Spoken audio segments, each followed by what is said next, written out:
আমি যে একটা ফিগার আগে সেটা মূলত একটা প্লাসের জন্য। তো আগে টপিকটা একটু সিলেক্ট করে দিই। টপিকের নাম প্লাস। হ্যাঁ, তো প্লাস কাকে বলে? এটা হচ্ছে একটা প্রজেক্টাইল মোশন। হ্যাঁ, পৃথিবীতে আমি যে কোনো রকম বস্তুকে যদি শূন্যে নিক্ষেপ করি তাহলে এই নিক্ষিপ্ত বস্তুকে মূলত প্লাস বলা হয়। তো এই নিক্ষিপ্ত বস্তু প্লাস বা প্রজেক্টাইল মোশন বলা হয়। যেমন একটা উদাহরণ দিই। হ্যাঁ, মনে করো আমি এখানে একটা বস্তু আছে, এটা একটা যে কোনো বস্তু হতে পারে, আমি এটাকে ছুঁড়ে মারলাম। এই যে বস্তু যদি ছুঁড়ে মারি, মনে করো আমার হাতে একটা ঢিল নিয়েছি, এখন এই ঢিলটাকে এরকম ছুঁড়ে মারছি। একটা মার্বেল নিয়েছি, মার্বেলটাকে ছুঁড়ে মারছি। একটা মিসাইল, এখানে আমি মিসাইলকে যদি লঞ্চিং করি তাহলে এই মিসাইলটাকে মূলত প্লাস বলা হয়। সাধারণত প্রজেক্টাইল মোশন বা প্লাস করা হয় রকেট সায়েন্স বা রকেট নিক্ষেপণ করা। একটা দেশ যখন আরেকটা দেশের সাথে যুদ্ধ করে তখন আন্তঃমহাদেশীয় যে ক্ষেপণাস্ত্রগুলো আছে সেগুলোকে টার্গেটে নির্ভুলভাবে আঘাত করা, সেই জিনিসগুলোকে মূলত হচ্ছে আমরা প্লাস বলি। আর এই জিনিসগুলা কিন্তু খুবই হিসাব নিকেশের বিষয় এবং অনেক সূক্ষ্ম হিসাব নিকেশের বিষয়। তো এই সূক্ষ্ম হিসাবগুলা আমরা হচ্ছে আজকে একটু শিখতে যাচ্ছি। আর এর সাথে সাথে এটা তোমাদের সৃজনশীলের জন্য বা অ্যাডমিশন টেস্টের জন্য অনেক জরুরি হবে। আচ্ছা, কথা না বাড়িয়ে আমরা দেখে ফেলি। হ্যাঁ, তো এখানে অনেক রকমের প্লাস থাকে। তো আমরা একটা বেসিক প্লাস নিয়ে কথা বলছি মূলত আজকে। আর এটার জন্য আমি প্রথমে একটা ওয়াই এক্সিস নিব আর এদিকে একটা এক্স এক্সিস নিব। এক্স ওয়াই এক্সিস প্লাসের গতি আরেকটু বলে নিই। প্লাসের গতি হচ্ছে ত্রিমাত্রিক গতি। হ্যাঁ, তো একটু মুছে দিই। তো এই যে প্লাসের গতি যে দ্বিমাত্রিক গতি হলো, অর্থাৎ দুইটা মাত্রা দ্বারা প্লাসের গতিকে ব্যাখ্যা করা যায়, একটা এক্স এবং একটা ওয়াই দ্বারা। তো এদিকে ওয়াই এদিকে এক্স অক্ষ যদি নিই, ধরো আমি এখান থেকে কোন একটা বস্তুকে ছুঁড়ে মারছি, তাহলে এই ছুঁড়ে মারা বস্তুর গতিপথটা সব সময় একটা হবে অধিবৃত্তের মতো। অধিবৃত্ত। তাহলে যদি পরীক্ষায় আসে প্লাসের গতি কি? প্লাসের গতি একটা অধিবৃত্তাকার গতি। আর এই অধিবৃত্তাকার যে গতি আছে, এই গতি থেকে ধরো আমি এখান থেকে একটা প্লাসকে ছুঁড়ে মারলাম। এখন এই প্লাসটা কি হতে পারে? এটা মনে করে একটা মিসাইল হতে পারে। এটা মনে করে একটা রকেট। এটা মনে করে একটা রকেট। এই রকেটের এরকম হতে পারে একটা রকেট। আমি দিলাম এটাকে একটু রকেট বললাম, আরো সিকে রকেট। এখন এই রকেটটাকে যদি লঞ্চিং করি, ধরো এটা একটা রকেট লঞ্চার মানে একটা মিসাইল। এখন এই মিসাইলটা কোথাও না কোথাও গিয়ে পড়বে, এটা হচ্ছে আমাদের টার্গেট। এটা একটা টার্গেট। এই টার্গেটে গিয়ে মনে করো মিসাইলটা পড়বে। তাহলে এখানে কতগুলো প্যারামিটার থাকতে পারে? প্রায় 8 থেকে 10টা প্যারামিটার তো থাকতেই পারে। এগুলো একটু দেখি। তো প্রথম কথা, আমি যখন এইরকম লঞ্চিং করব তাহলে এই ভূমির সাথে একটা কোণ এখানে অ্যাক্টিভ থাকে। আর এই কোণটাকে আমরা বলবো নিক্ষেপণ কোণ। এই নিক্ষেপণ কোণকে থিটা নট দ্বারা প্রকাশ করা যায়। অর্থাৎ প্লাসটাকে যে বেগে মারা হয় তাকে নিক্ষেপণ কোণ বলা হয়। নিক্ষেপণ কোণটা হচ্ছে থিটা নট। এই থিটা নটটাকে আমি এখানে লিখতে পারি, এটা হচ্ছে থিটা নট। এখন প্লাসটাকে যে বেগে মারা হবে তাকে বলা হবে নিক্ষেপণ বেগ। হ্যাঁ, নিক্ষেপণ বেগ। তাহলে নিক্ষেপণ বেগকে সাধারণত ভি নট দ্বারা প্রকাশ করা হয়। তাহলে এই ভি নটকে আমরা বলবো প্লাসের নিক্ষেপণ বেগ। এখন এই নিক্ষেপণ বেগ যখন বেগ থাকে, বেগের আবার দুইটা উপাংশ থাকে। সেই উপাংশগুলোকে, তো একটা উপাংশ ভূমির দিকে কাজ করে, তার নাম হচ্ছে vx নট। আর একটা উপাংশ উলম্ব দিকে অ্যাক্টিং করে সব সময়, এটাকে আমরা বলবো vy নট। তাহলে vy নট এবং vx নট। ওকে, আর vx নট এর উপাংশটাকে যখন আমরা লিখতে চাই তখন এই মেইন উপাংশ যদি মেইন বেগটা যদি হয় v, মানে v যদি হয় প্রাথমিক আদি বেগ, তাহলে vx নট কে আমরা লিখে যাই v not cos theta not. আর vy নট যেটা, সেটাকে লেখা যায় v not sin theta naught. তাহলে এখানে vx নট এবং vy নট সেটা হচ্ছে প্লাসের আদি বেগের উপাংশ। ক্লিয়ার? আচ্ছা, এখন দেখো এই প্লাসটা যখন উপর দিকে ওঠে তখন প্লাসের কিন্তু আবার ত্বরণ থাকে। এখন প্লাসের গতি যেহেতু আকাশের দিকে, সুতরাং এই ভূমির দিকে প্লাসের একটা ত্বরণের উপাংশ থাকে, সেই ত্বরণটাকে আমরা বলি হচ্ছে ax। আর ভূমির উপাংশ যেটা আছে ax এর মান সব সময় কি থাকে? 0। আর উপরের দিকে যে প্লাসের একটা উপাংশ থাকে অর্থাৎ ত্বরণের উপাংশ, সেটাকে আমরা বলি ay। আর প্লাসের ঊর্ধ্বমুখী ত্বরণের উপাংশ সব সময় হবে মাইনাস জি এর সমান। ওকে, তার মানে এখানে দুইটা জিনিস একটু স্পষ্ট করে দেই। একটা হচ্ছে প্লাসের যখন প্রাথমিক একটা বেগ থাকবে, প্রাসের যে প্রাথমিক বেগ তার দুইটা উপাংশ থাকবে, একটা ভূমির উপাংশ তাকে আমরা বলবো vx নট, আর উলম্ব উপাংশ যেটা থাকবে তাকে আমরা বলবো vy নট। ওকে, আচ্ছা আমি একটু সাউন্ড একটু কমাই দিই এখানে।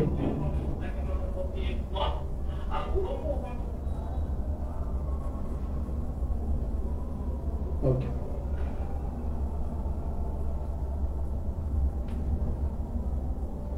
এখন দেখো এই উলম্ব উপাংশ যেটা থাকবে তার নাম হচ্ছে ay অর্থাৎ vy নট, আর এই যে দুইটা উপাংশ থাকবে এই দুটো উপাংশ সবসময় মনে রাখতে হবে। আচ্ছা, তাহলে প্রাসের এটা কি? এটা হচ্ছে ভূমির উপাংশ, হ্যাঁ, ত্বরণের উপাংশ। তাহলে ত্বরণের উপাংশ থাকলো দুইটা, আর এখানে বেগের উপাংশ দুইটা। তার মধ্যে প্রাসের অনুভূমিক যেটা ত্বরণের উপাংশ সেটা সবসময় 0, আর উলম্ব উপাংশের মান হচ্ছে সবসময় -g। আবার ভূমির যেটা উপাংশ থাকবে সেটা হচ্ছে v not cos theta not, আর এখানে থিটা নট যেটা সেটা প্রাথমিক কোণ, আর ভূমির উপাংশ হওয়ার জন্য cos থিটা নট, আর উলম্ব উপাংশ যেটা থাকবে সেটা আদি বেগের, সেটার নাম v not sin theta not. Okay, আর এই কয়টা জিনিস একটু লেখার প্রয়োজন আছে, আর হিসাবের সুবিধার জন্য আমি একটু লিখে দিচ্ছি। এক নাম্বারটা তাহলে কি হলো? প্রাসের উলম্ব উপাংশ, উলম্ব উপাংশ। তাহলে এটা কার জন্য? প্রাসের, যদি আমি বলি বেগের উলম্ব উপাংশ, তাহলে বেগের উলম্ব উপাংশকে vy লেখা যায় vy not is equals to v not sin theta not লেখা যায়। 2 নাম্বার যে বেসিকটা জানা দরকার সেটা হচ্ছে প্রাসের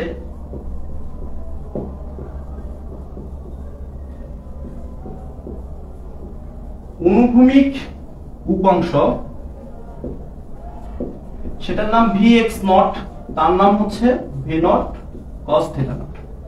তাহলে এখানে দুইটা জিনিস ক্লিয়ার। 3 নাম্বার যে জিনিসটা জানা প্রয়োজন সেটা হলো প্রাসের ত্বরণের উলম্ব উপাংশ,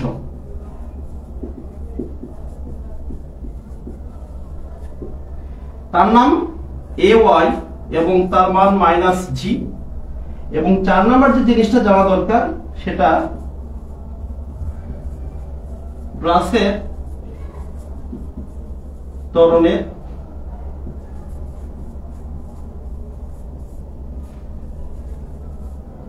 অনুভূমিক উপাংশ, এবং তার নাম তার নাম ax, এবং সেটা সবসময় কি হয়? 0 হয়। ওকে, এই চারটা কিন্তু খুবই বেসিক জিনিস। আমরা এখানে 4 নাম্বার আছে, তো আমাদের উদ্দেশ্য হচ্ছে মিনিমাম প্রাস থেকে 10 থেকে 11টা বেসিক জানা। ওকে, 10 থেকে 11টা বেসিক জানলে প্রাসের খুঁটিনাটি সমস্যাগুলো অনেকটা সমাধান হবে আশা করি। আর এখানে অলরেডি আমি লিখে দিয়েছি ত্বরণ আর বেগের উপাংশ। ওকে, তো এই জন্য আমি এই উপাংশটা যেহেতু ভিডিও ক্লাস থেকে যাচ্ছে আমি একটু রাখবো না, তবে এই যে 4টা ইনফরমেশন দিলাম এই 4টা ইনফরমেশন মনে রাখা একবারে 100% জরুরি। মানে এটা খুবই ইম্পর্টেন্ট এবং খুবই গুরুত্বপূর্ণ, এগুলো কিন্তু আমাদের যে কোনো সময় কাজে লাগবে। ওকে, তো এখন যাই হোক, আমি একটু আমার যেহেতু জায়গা সংকীর্ণ আমি একটু মুছে দেওয়ার প্রয়োজন অনুভব করতে আমি মুছে দিলাম। এখন দেখো এই প্রাস থেকে আমরা কতগুলো রাশি বের করব। হ্যাঁ, তার মধ্যে কি কি রাশি বের হতে পারে? 1 নাম্বার আমাদের tm এর মান বের করার প্রয়োজন আছে। 2 নাম্বার t এর মান বের করার প্রয়োজন আছে। 3 নাম্বার প্রাস থেকে h এর মানটা বের করতে পারি, মানে h মানে সর্বাধিক উচ্চতা প্রাসের জন্য। 4 নাম্বার আমার উদ্দেশ্য আছে এই প্রাস থেকে পাল্লার মানটা r এর মানটা বের করা।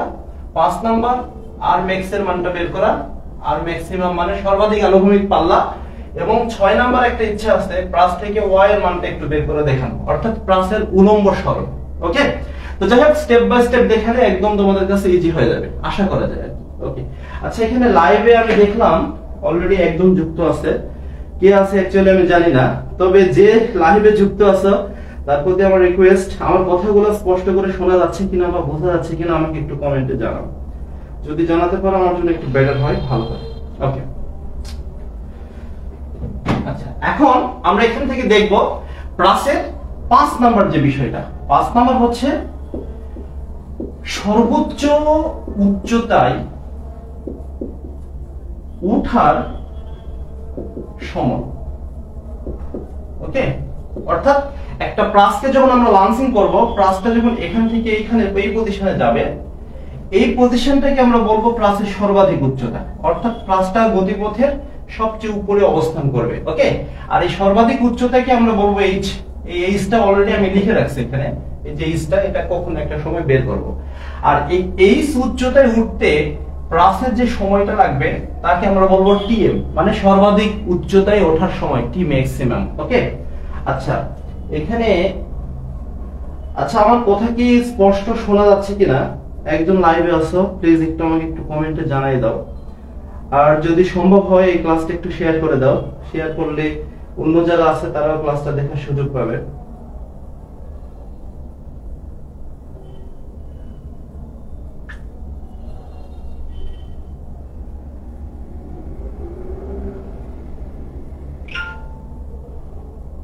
ওকে, আচ্ছা যাই হোক, এখন দেখো আমি এই জিনিসটা একটু ক্লিয়ার করে দিই। হ্যাঁ, তাহলে আমাদের এখানে প্রথমত আমি লিখছি সর্বোচ্চ উচ্চতায় ওঠার সময়, অর্থাৎ একটা প্লাস যখন আমি অনুভূমিক থেকে নিক্ষেপ করব সর্বাধিক উচ্চতায় উঠতে কত সময় লাগবে। আচ্ছা নরমালি আমি হিসাব করি, ধরে নিলাম আমরা একটা প্লাস নিক্ষেপ করছি না, আমরা যে কোনো একটা বস্তুকে নিক্ষেপ করছি উপরের দিকে।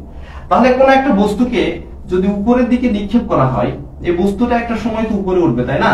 তাহলে বস্তু যদি উপরে ওঠে তাহলে তার প্রাথমিক বেগ যদি হয় ইউ, শেষ বেগ যদি হয় ভি, তাহলে বস্তু নিক্ষেপের জন্য উপরে উঠতে কত সময় লাগবে তা আমরা কোন সমীকরণ দ্বারা বের করি? v u - gt, এই সমীকরণ দ্বারা বের করি। এখন সর্বাধিক উচ্চতায় ওঠার পর বস্তুটার বেগ যদি শূন্য হয়ে যায়, তাহলে এই ভির জায়গাতে যদি 0 বসাই দেই তাহলে ইকুয়েশনটা কি রকম দেখায়? gt কে যদি এর পাশে নিয়ে চলে আসি, gt u, এখন যেখানে গিয়ে বেগটা শূন্য হয়ে যাবে সেই টাইমটা হচ্ছে আমাদের ম্যাক্সিমাম টাইম। তো যখনই আমি এখানে ভির পরিবর্তে 0 লিখে ফেলবো, তখনই এই টিটা যেটা আছে, হ্যাঁ, এই ভির পরিবর্তে যখন আমি 0 লিখবো তখন টিটা হয়ে যাবে কিন্তু ম্যাক্সিমাম টাইম, সর্বাধিক উচ্চতায় উঠতে যে সময় লাগছে সেটা। ওকে, এখন যদি আমি এখানে টি ম্যাক্স দিয়ে ফেলি তাহলে ইউ লেখা যায়। তাহলে এখান থেকে দেখো টি ম্যাক্স ইজ ইকুয়ালস টু আমরা কি লিখতে পারি? ইউ ডিভাইডেড বাই জি। এটা হচ্ছে নরমালি একটা বস্তুকে যদি উপরের দিকে নিক্ষেপ করা হয় তার ক্ষেত্রে প্রয়োজনীয় সময়। এখন একই অবস্থা হবে আমার প্লাসের ক্ষেত্রে, কিন্তু প্লাসের ক্ষেত্রে সমস্যা কি? প্লাসের ক্ষেত্রে সমস্যা হচ্ছে প্লাসটা আমরা সরাসরি উপরের দিকে নিক্ষেপ করি না, প্লাসটা ভূমির সাথে একটা কোণ করে নিক্ষেপ করি। এই কারণে বেগের সব সময় এখানে উপাংশ ইউজ করতে হবে। তাহলে এই যে আদি বেগের যে উপাংশ আছে ইউটা শুধুমাত্র একটু চেঞ্জ হবে, অন্য কোনো চেঞ্জ না। আর এটার জন্য আমি একটু মুছে দিচ্ছি, যদি মুছে দেই তাহলে জিনিসটা কি রকম দেখাবে। হ্যাঁ, একটু দেখি। এখন দেখো, তাহলে আমাদের একটু আগে সূত্র ছিল ভি, যেহেতু উপরের দিকে ওয়াই অক্ষের দিকে নিক্ষেপ করব, সুতরাং আমি এখানে শেষ বেগটাকে লিখলাম ভি ওয়াই। আর এখানে ভি ওয়াই যদি লিখি তাহলে এখানে আদি বেগ যেটা লিখবো সেটা হচ্ছে V Y naught minus GT. এটা হচ্ছে আমাদের প্লাসের ক্ষেত্রে সর্বাধিক উচ্চতায় যখন প্লাসটা উঠবে সেই ক্ষেত্রে হিসাবটা হবে এই ধরনের। এখন যদি প্লাসটা এখানে উঠে যায় তাহলে প্লাসের উলম্ব উপাংশের দিকে বেগ থাকবে না, আর বেগ যদি না থাকে ভি ওয়াইটা এখানে কি হয়ে যাবে? ভি ওয়াইটা হয়ে যাবে এখানে 0। আর ভি ওয়াই যখন 0 বসাবো তখন এখানে ভি ওয়াই নোটের মান, আমি দেখো আগে থেকে কিন্তু ভি ওয়াই নোটের মান যে V not sine theta not হবে এটা কিন্তু অলরেডি লিখে রাখছিলাম। এটা হচ্ছে প্লাসের আদি বেগের উলম্ব উপাংশ। এখানে ভি ওয়াই নট এর জায়গাতে আমি যদি এখন বসাই V not sine theta not minus G, আর যেহেতু এখানে শূন্য বসাই ফেলছি সুতরাং এখানে আমাকে বসাইতে হবে টিএম, মানে ম্যাক্সিমাম টাইম। এখন টিএমটাকে যদি এ পাশে নিয়ে চলে আসে যায় তাহলে TM is equals two V not sine theta not, এটা লেখা যায়। ওকে, আচ্ছা এখন যদি এখান থেকে টিএম এর মান বের করা যায় তাহলে অতএব টিএম ইজ ইকুয়াল টু আমরা লিখতে পারি V not sine theta not divided by G. অর্থাৎ এখানে যে ইকুয়েশনটা দেখা যাচ্ছে এটাই হচ্ছে প্লাসের সর্বাধিক উচ্চতায় ওঠার জন্য প্রয়োজনীয় সময়। অর্থাৎ একটা প্লাসকে যখন ভূমির সাথে তির্যকভাবে থিটা ডিগ্রি কোণে নিক্ষেপ করা হয়, প্লাসটা সর্বাধিক কত উচ্চতায় উঠতে পারে এবং সেই উচ্চতায় উঠতে কত সময় লাগবে সেই সময়ের পরিমাণটা। ওকে, তাহলে আমরা এখানে কিন্তু সময়ের পরিমাণটা হিসাব করে বের করছি। এখন এই সময়ের পরিমাণটা এটা আমাদের ইকুয়েশন নাম্বার কত, আমি কিন্তু এটা 5 নম্বরে লিখে রাখছি। এখন যদি এটা তোমাদের বোঝা হয়ে যায়, আশা করি বুঝতে পারছো, যদি বোঝা হয়ে যায় আমি এই টপিকটা একটু মুছে দিচ্ছি। হ্যাঁ, এটা হচ্ছে প্লাস এখান থেকে এখানে যাইতে কত সময় লাগবে সেই সময়ের পরিমাণটা। এখন এটা যদি মুছে দেই তাহলে আমি টোটাল তোমাদেরকে বলছিলাম যে আমি প্লাস থেকে টোটাল 10 থেকে 11টা সমীকরণ দেখাবো আজকের ভিডিওতে, সেখানে অলরেডি কিন্তু আমি 5 নাম্বার ইকুয়েশনে আছি। তাহলে আমার 6 নাম্বার ইকুয়েশনটা কি হবে? 6 নাম্বার ইকুয়েশনের নাম আমি কিন্তু এখানে আরেকটা প্যারামিটার লিখে রাখছিলাম, বেসিক ইকুয়েশন 2 আর নরমাল ইকুয়েশন 6। সেটা হচ্ছে প্রাসের বিচরণকাল। প্রাসের বিচরণকাল, প্রাসের বিচরণকাল। আর বিচরণকালকে আরেকটা কালও লেখা যায়, তার নাম হচ্ছে উড্ডয়ন কাল। উড্ডয়ন কাল। ওকে, আর এই সবগুলাকে যেটাই হোক একটা ক্যাপিটাল টি দ্বারা প্রকাশ করা হয়। এখন প্রাসের বিচরণকাল বা উড্ডয়ন কাল কাকে বলে, এটা হলো একটা দেখার বিষয়। দেখো, আমি যদি এখান থেকে একটা রকেটকে যদি লঞ্চিং করি বা মিসাইলকে লঞ্চিং করি, এই রকেটটা সর্বাধিক উচ্চতায় উঠতে একটা টাইম নেবে, যতটা সময় নেবে। আবার সর্বাধিক উচ্চতায় থেকে গ্রাউন্ড মানে ভূমিতে নেমে আসতেও কিন্তু সেম একটা সময় নেবে, অর্থাৎ আরেকটা সময় নেবে সমান সময়। তাহলে এখানে উঠতে যদি টাইম লাগে টিএম, নামতে যদি আরেকটা টাইম লাগে সেম সময় টিএম, এই দুটো টাইমকে যোগ করে দিলে যেটা পাওয়া যায় তাকে আমরা বলি প্রাসের বিচরণকাল, অর্থাৎ ওঠা এবং নামা টোটাল সময়। যতটা সময় একটা প্রাস শূন্যে অবস্থান করে তাকে প্রাসের বিচরণকাল বলা হয়। ক্লিয়ার? এখন যদি এই টোটাল দুটো টাইম যোগ করে দেই তাহলে কি হবে? আমরা একটু আগে কিন্তু দেখছিলাম Tm ইকুয়ালস টু কি ছিল? Tm ইকুয়ালস টু ছিল v not sin theta not divided by g, অর্থাৎ প্রাসটা এখান থেকে এইটুকু উঠতে যত টাইম লাগছে সেটা। এখন যদি দুইটা এরকম টাইম যোগ করে দেওয়া হয় বিচরণকাল, সেই ক্ষেত্রে কি হবে? সেই ক্ষেত্রে t is equals two tm plus tm। ওকে, তাহলে দুটো যদি যোগ করে দেই তাহলে এটা হবে v not sin theta not divided by g plus v not sin theta naught another g। এই দুইটা g কে যদি যোগ করে দেওয়া হয় তাহলে এখানে একটা g পাওয়া যাবে লসাগু হিসাবে। আর এই উপরের দুটাকে যদি একসাথে যোগ করে দেওয়া হয় twice v not sin theta not. এটাই হচ্ছে প্রাসের টোটাল, অর্থাৎ বিচরণ কালের মান। অর্থাৎ একটা প্রাসকে এখান থেকে যাত্রা শুরু করে এরকম ভূমিতে পৌঁছাতে টোটাল একটা প্রাসের যত সময় লাগবে তার পরিমাণটা। তোমরা কি বুঝতে পারছো কিনা আমাকে একটু প্লিজ কমেন্টে জানাই দাও। হ্যাঁ, আচ্ছা, অলরেডি আমি দেখছি লাইভে 4 জন অলরেডি প্রেজেন্ট আছে, কিন্তু আসলে কেউ আমাকে কমেন্টে জানাচ্ছে না আমার কথাগুলো স্পষ্ট শোনা যাচ্ছে কিনা বা কথাগুলো হচ্ছে তোমরা বুঝতে পারছো কিনা। যারা স্টুডেন্টস যারা লাইভের সাথে যুক্ত আছো তারা যদি প্লিজ একটু কমেন্ট করে আমাকে জানাই দাও, আর যদি একটু শেয়ার করো ভিডিওগুলো আমার জন্য একটু ভালো হয়। আমার জন্য ভালো বলতে তোমাদের জন্য ভালো, যে স্টুডেন্টরা ক্লাসগুলো করার সুযোগ পাচ্ছে না তারা ক্লাসগুলো দেখার সুযোগ পাবে সরাসরি। আচ্ছা, ওকে, এখানে আলামিন বিওভি আমাদের ভার্সিটি বিশ্ববিদ্যালয়ের ছোট ভাই, তোমাকে আসলে তুমি লাইভে দেখতেছো, এটা দেখে আমার ভালো লাগলো। ওকে, তুমি তো বিবিএ স্টুডেন্ট, তারপর আমার লাইভটা দেখছো, ধন্যবাদ তোমাকে। ওকে, আচ্ছা, যাই হোক, তাহলে এখান থেকে আমরা হচ্ছে একটা জিনিস বা দুইটা জিনিস আমরা এখান থেকে বের করতে পারছি। সেটা হচ্ছে আমাদের এখানে প্রাসের বিচরণকালের সর্বোচ্চ মান এবং প্রাসের সর্বাধিক উচ্চতায় ওঠার সর্বোচ্চ মান এবং বিচরণকালের মানটা। ওকে, ঠিক আছে। আচ্ছা, এখন এই দুটো জিনিস থেকে আমি টোটাল এটা এখন বাদ দিয়ে দিব। ওকে, আচ্ছা, হিসাবে সুবিধার জন্য আমি ইকুয়েশনগুলোকে একটু লিখে রাখি এইখানে।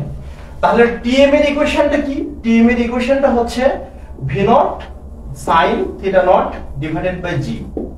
আর বড় হাতে যেটা টি সেটার ইকুয়েশন কি পাইলাম? সেম ইকুয়েশন, শুধু 2v naught sin theta not divided by g। অর্থাৎ এটা প্লাসের বিচরণকাল ছিল আর এটা প্লাসের টোটাল বিচরণকাল একটা, সর্বাধিক উচ্চতায় ওঠার সময় একটা ছিল। ঠিক আছে? আচ্ছা, এবার দেখো আমরা আরো একটা 3 নাম্বার গুরুত্বপূর্ণ ইকুয়েশন দেখতে যাচ্ছি, সেটা হচ্ছে প্রাসের সর্বাধিক উচ্চতা। অর্থাৎ একটা প্রাসকে যখন ছুঁড়ে মারা হয় সর্বাধিক কত উপরে ভূমি থেকে সে অবস্থান করে তার পরিমাণটা। ক্লিয়ার? আচ্ছা, এটাকে আমরা বলবো এইচ। আমি আগে লিখে রাখছিলাম এই যে প্রাসের সর্বাধিক উচ্চতা হচ্ছে সেটা। আচ্ছা, এখন দেখো তো, আমরা যদি কোনো বস্তুকে, এই নরমাল একটা বস্তুকে যদি উপরের দিকে নিক্ষেপ করি, নরমাল একটা বস্তুকে, আচ্ছা, এখানে আরেকজন এখানে লাইভে যুক্ত আছে, তার নাম হচ্ছে আবু তালহা। এখানে বলছে স্যার সাউন্ড কম শোনা যাচ্ছে। আসলে সাউন্ড কম শোনা যাওয়ার কারণ আছে, কারণ আমি সরাসরি মোবাইলে এখানে কথা বলছি, এখানে কোনো মাইক্রোফোন ইউজ করি নাই, কারণ আমার পিকজেল মোবাইল যেটা দ্বারা আমি বর্তমানে ভিডিওটা করছি এখানে কোনো মাইক্রোফোন সাপোর্ট করে না। এই জন্য আমাকে নরমাল এভাবেই হচ্ছে ক্লাস করাতে হচ্ছে। আমি ভবিষ্যতে এটাকে আপডেট করার চেষ্টা করব ইনশাআল্লাহ। ওকে, যদি পসিবল হয় আমার ক্লাসটা একটু শেয়ার করে দাও। শেয়ার করে দিলে তোমাদের বন্ধু যারা আছে তারাও ক্লাসটা দেখার সুযোগ পাবে। ঠিক আছে?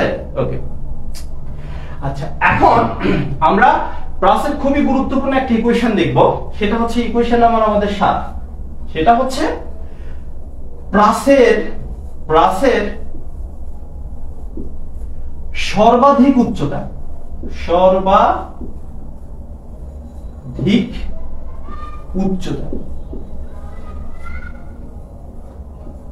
ওকে, এটা হচ্ছে প্লাসের সর্বাধিক উচ্চতা। এখন সর্বাধিক উচ্চতার সমীকরণ কি?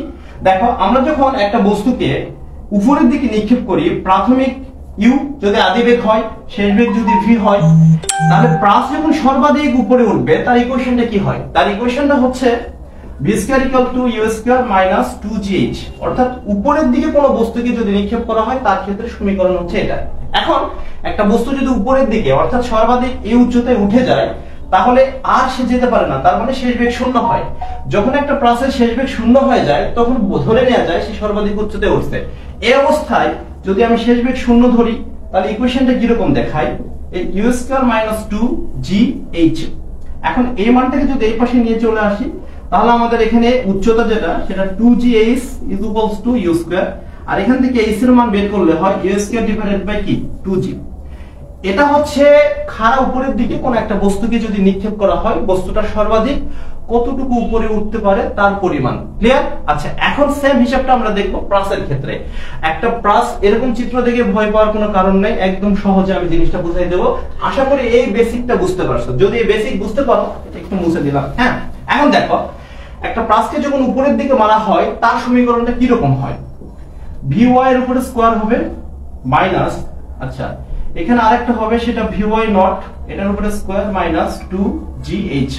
ওকে, এটা হচ্ছে কোন একটা প্লাসকে যদি উপরের দিকে নিক্ষেপ করা হয়, যেহেতু y অক্ষের দিকে প্লাসটা আমি নিক্ষেপ করছি, মানে উপরের দিকে নিক্ষেপ করছি, সুতরাং আমার এখানে শেষ বেগটা হবে vy, আর আদি বেগ যেটা হবে সেটা vy নট, আর এখানে 2gh। ওকে, এখন প্লাস যদি সর্বাধিক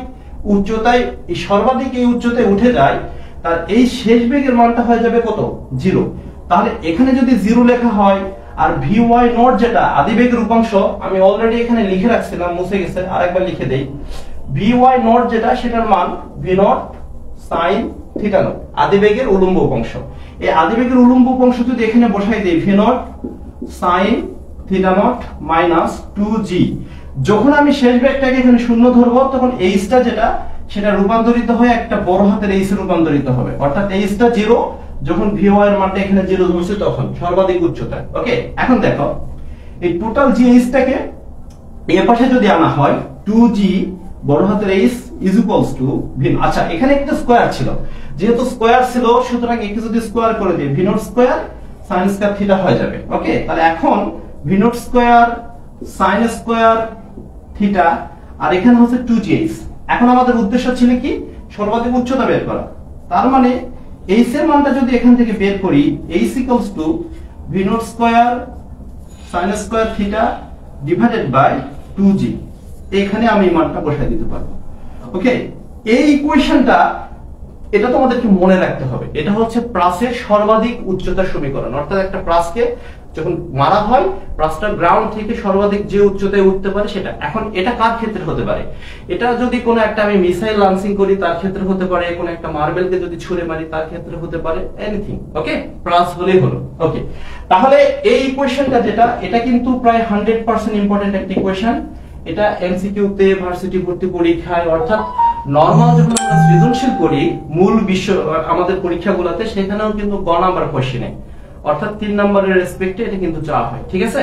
আচ্ছা, যদি এটুকু বুঝতে পারো, তাহলে এটা আমি এখান থেকে একটু মুছে দেব, আর হিসাবে সুবিধার জন্য আমি ইকুয়েশনটা একটু এখানে লিখে দিচ্ছি, হ্যাঁ, যাতে করে তোমরা একটু খুঁজে পাও। তাহলে এই এখানকার উচ্চতার সমীকরণ যেটা হলো, সেটা হচ্ছে v not square sin square theta divided by এখানে হচ্ছে 2g। ওকে, তাহলে আমরা এখন পর্যন্ত ইকুয়েশন কয়টা দেখছি? ইকুয়েশন দেখছি 3টা। আচ্ছা, এখানে আমাদের আরেকটা হচ্ছে আমার স্টুডেন্ট যুক্ত আছে, তার নাম আবু তালহা, টিয়ার রাফি, শুভকামনা স্যার, সে লিখছে, সুকান্ত ঘোষ ওয়াচিং করছে।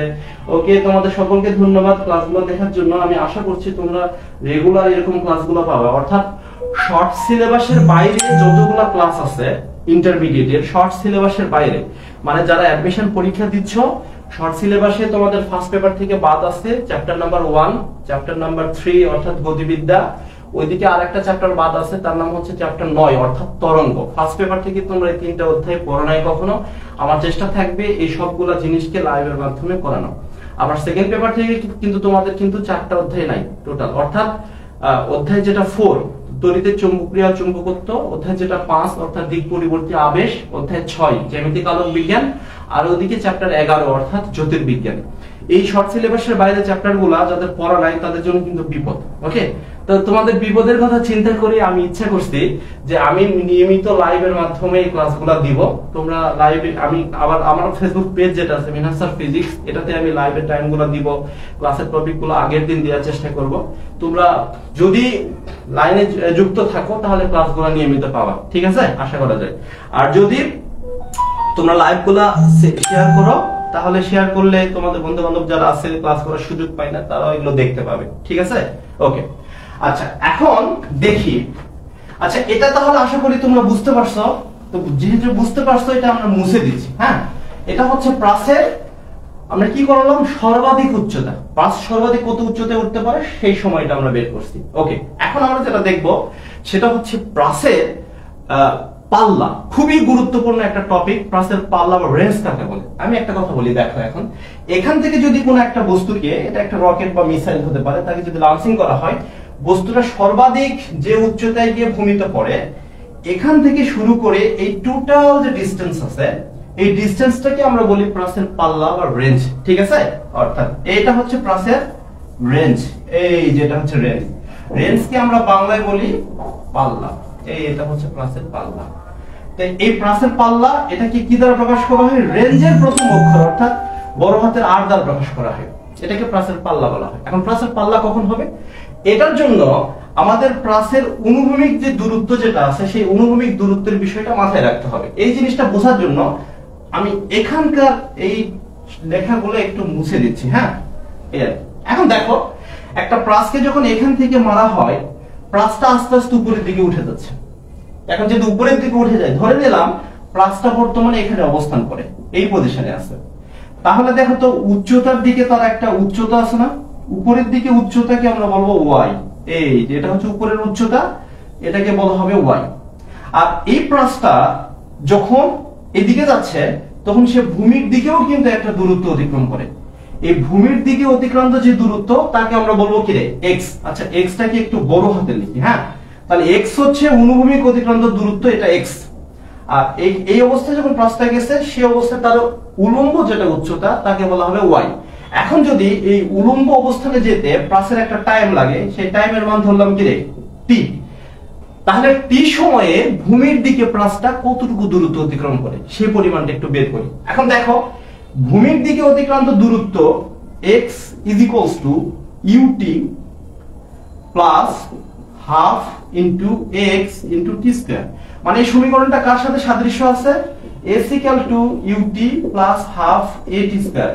এই সমীকরণের সাথে কিন্তু সাদৃশ্য আছে। ওকে, তো প্রাসের ক্ষেত্রে ভূমির দূরত্ব যেটা সেটাকে সাধারণত x এর মাধ্যমে লেখা হয়, এইজন্য s এর পরিবর্তে আমি এখানে x লিখছি, আর এখানে ut লিখছি প্লাস হাফ axt স্কয়ার লিখছি। ওকে, x অক্ষের দিকে ত্বরণ হওয়ার কারণে এখানে এর পরিবর্তে আমি লিখছি x, আর এখানে ut হাফ axt স্কয়ার লিখছি। এখন দেখো প্লাসের x ইজ ইকুয়ালস টু এই যে u যেটা আছে, u হচ্ছে প্লাসের ভূমি রূপাংশ, আদিবেগের ভূমি রূপাংশ। এই যে আদিবেগের যেটা ভূমি রূপাংশ আমি এখানে লিখে রাখছিলাম যে vx ইকুয়াল টু আমরা লিখি v not cos theta not. Okay, এই cos থিটা নট এই মানটা এখানে বসাই দিতে হবে। তাহলে এই u এর পরিবর্তে যদি লিখি v not cos theta not, t এর জায়গাতে t থাকবে প্লাস হাফ থাকবে, সমস্যা নাই। ax যেটা আছে ax এর জায়গাতে হবে 0 ইনটু t এর উপরে স্কয়ার। এখন x এর জায়গাতে 0 কেন হবে, আমি কিন্তু শুরুর দিকে যারা ক্লাসে উপস্থিত ছিলেন তাদেরকে আমি বলছিলাম যে প্রাসের অনুভূমিক ত্বরণ সব সময় কি হয়, 0 হয়। কারণ একটা প্রাসকে যখন মারা হয় প্লাসটা আকাশ দিয়ে গতিশীল হয়, নট ভূমিতে বা মাটি দিয়ে গড়িয়ে গড়িয়ে যায় না। যেহেতু মাটি দিয়ে গড়িয়ে যায় না, সুতরাং মাটির দিকে প্লাসের কোনো ত্বরণ থাকে না, সুতরাং প্লাসের আনুভূমিক ত্বরণ একে x কে শূন্য ধরতে হবে। x এর মানটা যদি আমি এখানে শূন্য ধরি, এই টোটালটার মান কিন্তু শূন্য চলে আসে, সুতরাং আমার এই মানটার কোনো কি নাই, কোনো প্রয়োজন নাই। তাহলে এই x ইজ ইকুয়াল টু আমরা এখন লিখতে পারি v not cos theta not into t। ওকে, এটা হচ্ছে প্লাসের কিসের সমীকরণ? অনুভূমিক দিকে প্লাসটা যে দূরত্ব অতিক্রম করে t সময়ে, সেই t সময়ের অনুভূমিক অতিক্রান্ত দূরত্ব মানে এইটুকু সমীকরণ। ওকে, আচ্ছা আমার উদ্দেশ্য কি ছিল? আমার উদ্দেশ্য ছিল এই প্লাসটা সর্বাধিক আনুভূমিক পাল্লা, অর্থাৎ এই প্লাসটা এখান থেকে এইটুকুতে যাচ্ছে, টোটাল রেঞ্জের মানটা অর্থাৎ r এর মানটা একটু বের করে দেখানো। ওকে, আচ্ছা r বের করে দেখাইতে গেলে এই টোটাল দূরত্ব বের করে দেখাইতে হবে। এখন দেখো এই টোটাল দূরত্ব, প্লাসটা যখন এই টোটাল দূরত্ব যাবে, এই টোটাল দূরত্ব যেতে প্লাসের কত সময় লাগবে? প্লাসের বিচরণকালের সমান সময় লাগবে, অর্থাৎ মোট দূরত্ব অতিক্রম করতে টোটাল যে সময়টা প্রয়োজন সেটা লাগবে। এখন এই টির মানটা এটাকে তুমি যদি কষ্ট করে একটু এইখানে বসায় দিতে পারো, তাহলে এই টোটাল সময় অর্থাৎ টোটাল সময়ে প্লাস কতটুকু অনুভূমিক দূরত্ব অতিক্রম করে তার পরিমাণটা কিন্তু অটোমেটিক পাওয়া যাবে। এখন দেখো আমি এখানে মানটা বসাই দিব। এখন যখন এখানে বসাই দিব v not cos theta not, এই টির মানটা যেটা এই যে এখান থেকে নিয়ে নিব, এই টির মানটা কিন্তু আমি অলরেডি আগে প্রমাণ করেছিলাম, এখন লিখে রাখছিলাম। ওকে, তাহলে ওই টির মানটা যদি আমি এখানে বসাই কি দেখাবে? হ্যাঁ, এই টির পরিবর্তে আমরা এখন লিখব বড় হাতের টি, আর যখন বড় হাতের টি লিখব তখন x এর পরিবর্তে লিখতে হবে বড় হাতের r, অর্থাৎ এটা পাল্লা হয়ে গেছে তখন। ওকে, x এখন যদি টির মানটা এখানে বসাই, আমাদের ইকুয়েশনটা দেখাবে এরকম v not cos theta naught, টির মানটা 2 v not sin theta not divided by g। Okay, এখন দেখো তো এখানে আছে v নট একটা, এখানে একটা v নট আছে, দুইটা v নট কে যদি গুণ করে দেওয়া হয় তাহলে কি দেখায়? তাহলে যেটা দেখায় সেটা হচ্ছে r is equals to v naught আর v নট গুণ করলে এখানে হয়ে যাবে v নট এর উপর স্কয়ার, আর এখানে হবে একটা 2, আর এখানকার cos থিটা আর এখানকার sin থিটা গুণ করে দিলে হবে sin theta cos theta divided by এখানে যেটা ছিল g, এই সেই g এর মানটা। ক্লিয়ার? আচ্ছা এখন আরেকটা ইকুয়েশনটা সুন্দর করি। সেই সুন্দর ইকুয়েশন হচ্ছে 2 sin থিটা cos থিটা, এটার পরিবর্তে লেখা যায় sin 2 থিটা, আর এখানে v স্কয়ার যেটা আছে সেটা v স্কয়ার থাকবে, এখানে g যেটা আছে সেটা থাকবে। এটাই হচ্ছে প্লাসের পাল্লার সমীকরণ। অর্থাৎ একটা প্লাসকে যদি ভূমি থেকে নিক্ষেপ করা হয় সর্বাধিক কত দূরে গিয়ে পড়বে আনুভূমিক দিকে তার পরিমাণটা আমরা এই সূত্রের সাহায্যে বের করতে পারি। ওকে, এখন প্লাসের পাল্লা বের করার সাথে সাথে আরো একটা গুরুত্বপূর্ণ জিনিস আছে, তার নাম হচ্ছে প্লাসের আনুভূমিক পাল্লা, মানে সর্বাধিক আনুভূমিক পাল্লা। অর্থাৎ আমি একটা প্লাসকে যখন মারবো সর্বাধিক কত দূরে গিয়ে প্লাসটা পড়বে সেটা। ওকে, এখন সেটা একটু বের করে দেখি। এখন দেখো সেই জিনিসটা বের করতে গেলে মনে রাখতে হবে আর যেটা আছে, এখন যদি দেখো নিক্ষেপণ কোণের জায়গাতে নির্ভর করবে। হ্যাঁ, আমি যদি একটু ক্ষুদ্র কোণে নিক্ষেপ করি তাহলে দেখা গেল প্লাসটা এখানে গিয়ে পড়ে গেল, সর্বাধিক দূরত্ব যায়নি। আরেকটা কোণে নিক্ষেপ করছি বড় কোণে, দেখা গেল প্লাসটা উপর দিয়ে এসে এখানে পড়ে গেল, এটাও সর্বাধিক দূরত্ব হচ্ছে না। আমি এমন একটা কোণে নিক্ষেপ করলাম যাতে প্লাসটা সর্বাধিক দূরত্ব অতিক্রম করে, যে কোণে নিক্ষেপ করলে প্লাসটা সর্বাধিক দূরে যাবে সেই কোণটা হচ্ছে 45 ডিগ্রি। ঠিক আছে কিনা? এটা ফিক্সড। কেন 45 ডিগ্রি? এখন দেখো এখানকার থিটা কোণটা যদি 45 ডিগ্রি হয়ে যায় তাহলে দেখো তো আরটা এখানে কার উপর নির্ভর করে? সাইন এর পরে যে থিটা আছে এই থিটার মানের উপর কিন্তু আর এর মানটা নির্ভর করে। ঠিক আছে, এখন দেখো সাইনের সর্বোচ্চ মান কত? সাইনের সর্বোচ্চ মান হচ্ছে 1। এখন 1 কিভাবে আসবে? যদি এখানকার থিটার মানটা, এই থিটার মানটা এটা যদি হয় 45 ডিগ্রি, তাহলে 45 কে 2 দ্বারা গুণ করলে কত হবে? 90 ডিগ্রি। তাহলে sin 90 ডিগ্রির মান কত হবে? sin 90 ডিগ্রির মান কিন্তু 1। আর sin যখন sin থিটার পরে যখন 90 ডিগ্রি আসবে 1 আসবে, sin এর মান সর্বোচ্চ। আর sin এর মান যদি সর্বোচ্চ হয়, যেহেতু এই থিটার সাথে আরটা সমানুপাতিক আকারে আছে, তার মানে প্লাসটা সর্বাধিক আনুভূমিক পাল্লা এখন অতিক্রম করবে বা সর্বাধিক দূরত্ব যাবে। ঠিক আছে, এখন তাহলে দেখো এখন এখানে যদি 2 গুণ 45 দাও তাহলে এটাকে আমরা sin 90 ডিগ্রি লিখতে পারি। sin 90 ডিগ্রির মান 1 যদি হয়ে যায়, এই 1 তো লেখার প্রয়োজন পড়ে না, যেহেতু 1 লেখার প্রয়োজন পড়ে না, সুতরাং v not square divided by g লিখতে পারবো। এই অবস্থায় rটাকে r না লিখে আমরা লিখতে পারবো r max। এই এটা হচ্ছে r max। এটাও কিন্তু 100% ইম্পর্টেন্ট। তাহলে এখান থেকে আমরা কি বুঝতে পারলাম, ভর্তি পরীক্ষায় কিন্তু একটা কোশ্চেন খুবই বেশি বেশি আসে, প্রাসকে কত ডিগ্রি কোণে নিক্ষেপ করলে একটা প্রাস সর্বাধিক দূরত্বে গিয়ে পড়বে। আনসার হচ্ছে প্রাসকে 45 ডিগ্রি কোণে নিক্ষেপ করলে প্রাস সর্বাধিক দূরে পড়বে। তোমরা দেখবা এখন বিভিন্ন দেশে যুদ্ধ হচ্ছে, যেমন হিজবুল্লাহ, এখানে ইসরায়েলের মধ্যে যুদ্ধ হচ্ছে, হ্যাঁ, প্যালেস্টাইন ইসরায়েলের মধ্যে যুদ্ধ হচ্ছে। এখানে যে ব্যালিস্টিক ক্ষেপণাস্ত্রগুলো ইউজ করা হয় সেগুলো সব সময় 45 ডিগ্রি কোণ করে থাকে, অর্থাৎ ভূমির সাথে এরকম করে একটা কোণ করে থাকে। কোণ করে থাকে কেন? যাতে সর্বাধিক দূরত্বে গিয়ে মিসাইলগুলো পড়তে পারে। ঠিক আছে? আচ্ছা, তাহলে আমরা দেখো এখান থেকে টোটাল ইকুয়েশন কয়টা শিখছি। আমার জানা মতে আমরা টোটাল এখানে ইকুয়েশন শিখছি 7টা। 7টা ইকুয়েশনের মধ্যে এখানে একটু লিখে রাখি। আমার বেসিক ইকুয়েশন 4 নাম্বারটা, সেটা হচ্ছে প্রাসের পাল্লা বের করার সমীকরণ। আর পাল্লা বের করার সমীকরণটা আমি অলরেডি এখানে লিখে রাখছি। এটা হচ্ছে v0 square sin 2 theta divided by g। Okay, আর 5 নাম্বার যেটা ইকুয়েশন সেটা হচ্ছে r max, অর্থাৎ সর্বাধিক আনুভূমিক পাল্লা, তার মান হচ্ছে v0 square divided by g। Okay, তাহলে এখান থেকে আমি যেহেতু আরেকটা ইকুয়েশনস আছে, ইকুয়েশনসটা একটু শেষ করে ফেলি। হ্যাঁ, এই প্রাসের এই যে এখানে যে ইকুয়েশনস গুলো আছে, ইকুয়েশনের মধ্যে আরেকটা ইম্পর্টেন্ট ইকুয়েশন যেটা ছিল সেটা প্রাসের y এর মান, অর্থাৎ প্রাসের উলম্ব সরণের মানটা। ওকে, y সরণ। এখন দেখো এই যে উলম্ব দিকে আমি কিন্তু একটু আগে অনেক কিছু লিখে ফেলছিলাম, তার মধ্যে একটা ছিল vx নট। vx নট এর মান কিন্তু আমি লিখছিলাম v0 cos থিটা নট, আর উপরের দিকে একটা উপাংশ যেটা ছিল সেটার নাম vy নট, এটা হচ্ছে v0 sin theta not. Okay, এই দুটো ছিল কিন্তু প্রাসের খুবই প্রাথমিক এবং গুরুত্বপূর্ণ ইকুয়েশন। আচ্ছা, আমি এখন প্রাসের লাস্ট ইকুয়েশন যেটা সেটাতে যেতে যাচ্ছি, সেটা হচ্ছে প্রাসের উলম্ব সরণ নির্ণয়, অর্থাৎ প্রাসকে যখন উপরের দিকে ছুঁড়ে মারা হয়, প্রাসটা ভূমি থেকে যে উচ্চতায় অবস্থান করে সেটাকে প্রাসের উলম্ব সরণ বলা হয়। তারপরে y এর মানটা বের করতে যাচ্ছি। ওকে, আচ্ছা, এখন y এর যদি মান বের করি, আমাদের y এর ইকুয়েশনসটা কি রকম হবে একটু দেখি। y এর ইকুয়েশনস হচ্ছে y is equals to, আমরা জানি ut minus half gt square. Okay, এটা হচ্ছে কোন একটা বস্তুকে যদি নরমালি উপরের দিকে ছুঁড়ে মারা হয় তার জন্য সমীকরণ। ওকে, আচ্ছা, এই সমীকরণটা সাধারণত কিন্তু আমরা এভাবে লিখি না, এই সমীকরণটা কিন্তু y এর জায়গাতে কিন্তু কি থাকে, h থাকে। কিন্তু সেম ঘটনা যখন আমরা প্লাসের ক্ষেত্রে লিখব, ইন্টারন্যাশনাল পদ্ধতি অনুযায়ী h না লিখে এখানে কিন্তু y লেখা হয়, অর্থাৎ ক্যাপিটাল স্মল যেটা y আছে সেটা দ্বারা মূলত এটাকে প্রকাশ করা হয়। সেই হিসাবে যদি h এর জায়গাতে h এর পরিবর্তে y লিখি, y লিখতে হবে। আর এখানে u যেটা আদিবেগ আছে সেটা আমি বলছিলাম যে u না লিখে সব সময় কিন্তু এই মানটা লিখতে হবে, অর্থাৎ vy নট লিখতে হবে, t লিখতে হবে, মাইনাস হাফ এখানে gt স্কয়ার লিখতে হবে। ওকে, এটা হচ্ছে আমাদের ইকুয়েশনের 2 নাম্বারটা। এখন দেখা যায় vy নটের পরিবর্তে কি লেখা যায়। vy নটের পরিবর্তে লেখা যায় v0 sin theta not into t minus half gt square. Okay, আর এখানে লেখা যায় যেটা সেটা হচ্ছে y।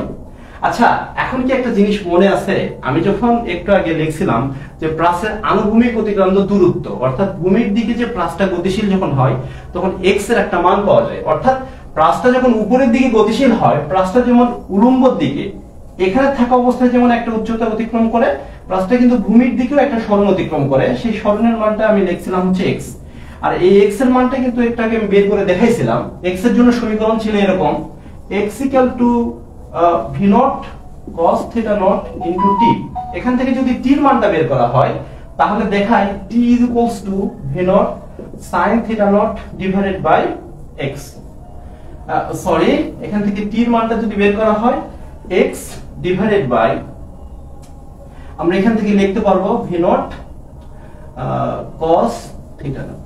ওকে, এটা হচ্ছে আমাদের কিন্তু কি ছিল, অর্থাৎ ভূমির দিকে যখন একটা প্রাস গতিশীল হবে সেই x এর জন্য প্রয়োজনীয় সময়ের মানটা। ঠিক আছে, এটা এখন দেখো মানে x অতিক্রম করতে কত সময় লাগবে তার পরিমাণটা। এখন যদি আমি t এর জায়গাতে মানটা বসাই দেই কি রকম হবে, t এর জায়গাতে মানটা বসাই দিলে v0 হবে একটা, sin থিটা একটা হবে, হ্যাঁ, এই যে sin থিটা একটা হবে। t এর জায়গাতে আমরা এই মানটা এখন বসাই দেব। আমি আবার একবার বলে নেই, x জিনিসটা কি, x হচ্ছে যে প্রাস যখন ভূমির দিকে একটা দূরত্ব অতিক্রম করে করতে যতটুকু সময় লাগবে তার পরিমাণটা। এখন প্রাসটা যদি এই অবস্থায় চলে আসে তার জন্য রিকোয়ার্ড টাইম যেটা সেটা হচ্ছে t। এই t এর মানটা, এই t এর মানটা যদি এখন এখানে বসিয়ে দেওয়া হয় এখান থেকে, তাহলে লেখা যায় x divided by v0 cos theta not minus half, এখানে g থাকবে ay এর মানটা। এখন এখান থেকে এই যে t যেটা আছে এই সেম মানটা আবার বসাবো। যেহেতু এখানে একটা অলরেডি আমার স্কয়ার দেওয়া আছে, একসাথে যদি স্কয়ারিং করি তাহলে x স্কয়ার ডিভাইডেড বাই এখানে লেখা যায় b নট স্কয়ার, এখানে লেখা যাবে cos স্কয়ার থিটা নট। ওকে, এটা হচ্ছে আমাদের একটা বেসিক ইকুয়েশন। আচ্ছা, এখানে সাইনটা ভালো বোঝা যাচ্ছে না, আমি আবার একটু সাইন থিটাটা লিখে দিই। ওকে, আচ্ছা এখন ইকুয়েশনটা কি রকম দেখাচ্ছে, এখানকার v নট এখানকার v নট কিন্তু কাটা যায়। এখন এই সাইন আর cos এখানে ভাগাকারে আছে, তার মানে পুরোটা সমান আমরা চাইলে লিখতে পারি tan থিটা, আর এখানে x আছে, এখানে x লেখা যায়, এখানে মাইনাস হাফ লেখা যায়, এখানে g লেখা যায়, আর উপরে যে ইকুয়েশন যেটা আছে সেটা। আচ্ছা, আমি চাইলে কিন্তু এটা একসাথেও গুণ করে লিখতে পারি, তার মানে half g x square divided by v not square cos square theta. Okay, আর এটা টোটালটা হচ্ছে y এর মান। এখন এখান থেকে আরেকটা গুরুত্বপূর্ণ ইকুয়েশনস দেখা যায়, সেটা হচ্ছে আমি যদি এইটুকুকে অর্থাৎ tan থিটাটাকে এটাকে একটা ধ্রুবক হিসেবে বিবেচনা করি, এখানেও কিন্তু একটা ধ্রুবক মান আছে, তা হচ্ছে এই যে নিচে টোটাল এইটুকু, এই cos থেকে শুরু করে cos থিটাটাকেও ধ্রুবকের মধ্যে বিবেচনা করা যায় পুরোটা। কারণ কি, এগুলো সবগুলোর একটা ফিক্সড মান আছে। ওকে, যেমন cos থিটার একটা মান আছে, v নট মানে আদিবেগের একটা মান আছে, এখানে আরেকটা লেখছি tan থিটা, তার একটা ফিক্সড মান আছে, সবগুলো ধ্রুবকের অন্তর্ভুক্ত। এখন ধ্রুবকের অন্তর্ভুক্ত হলে এই ধ্রুবকটাকে যদি আমি লিখি b, এটা হচ্ছে bx মাইনাস এই পুরা যেখানে এইটুকু করছি হিসাবের মধ্যে পুরোটাকে যদি c লেখা হয় আর এখানে x লেখা হয়, তাহলে cx স্কয়ার লেখা যাবে। আর এই y-টাকে যদি আমি সুন্দর করে নিচে লিখে দেই, তাহলে এখানে কিন্তু নতুন একটা ইকুয়েশন আসবে। এই ইকুয়েশনটা এটা কার সাথে মিল আছে, এই ইকুয়েশনটাকে আমরা বলবো অধিবৃত্তের সমীকরণ বা পরাবৃত্তের সমীকরণ। ওকে, তার মানে প্রাসের গতিপথ যে একটা পরাবৃত্ত হবে বা প্যারাবোলা হবে, সেই জিনিসটা কিন্তু এই সমীকরণের মাধ্যমে দেখা যায়। ওকে, তার মানে আমি শুরুতে লিখছিলাম যে প্রাসের গতিপথ যেটা সেটা হবে একটা অধিবৃত্তাকার। আর এই অধিবৃত্তে কেন হবে, এই যেখানে প্লাসের যে সমীকরণটা যেটা bx cx এখান থেকে কিন্তু দেখা যাচ্ছে। ওকে, তো প্লাসের গতিপথ একটা প্যারাবোলা বা পরাবৃত্ত আমরা এখান থেকেও দেখতে পারি। আচ্ছা, যাই হোক, আজকে হয়তো আর বাড়াবো না, সকলে সুস্বাস্থ্য মঙ্গল কামনা করে আজকের মতো আমি ক্লাসটা এখানে শেষ করছি। সকলে ভালো থাকবেন, সুস্থ থাকবেন। আসসালামু আলাইকুম।